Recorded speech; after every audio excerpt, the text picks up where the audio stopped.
Gapula oran. Agula, galila, tawang paasok, tilalamot, yadalikan. For today's video, maraming salamat Lord dahil ayun na nga, sumikat na ang araw today. Kaya wala tayong gagawin today kundi sasambutin na maglinis at ilabas ang ating mga appliances na nabasa sa loob ng bahay. Shoutout nga pala muna sa mga nagsasabing mayaman si Inay. Ito na, abangan nyo, ilalabas ko ang kanyang appliances na nabasa. Isa-isahin ko guys.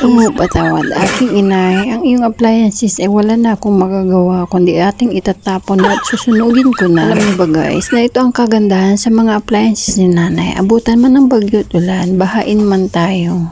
Hindi sasama ang kanyang loob. Sa pagdaan ng bagyo at ulan, 3 appliances ni Nanay ang nasawi. I-reveal ko na at inyong tignan sa labas. Aking bibilangin 3 piraso sila. Aking Inay ay sobrang yaman talaga. Sa appliances pa lamang ay walang-wala na sila. Tawad aking Inay, aking susunugin na dahil yun lang ang tangi kong magagawa. Ang mansyon ni Nanay ay lilinisin ko na dahil pinasok na ng baha ng bonggang-bongga. Ito ang yaman ni Nanay na i-reveal ko na. Lahat ng mayaman, si Nanay pala ang kakaiba.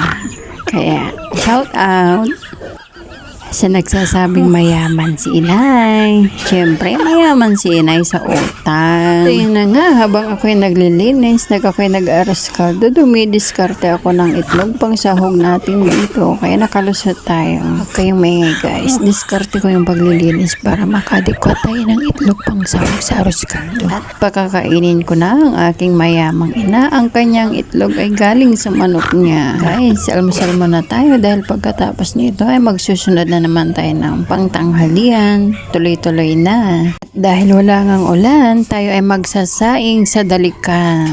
Kalan sa kahoy. Dahil ako ay isang anak mayaman. Ako ay marunong magparlang ng dalikan. Ako yung anak mayaman na takot maurasan.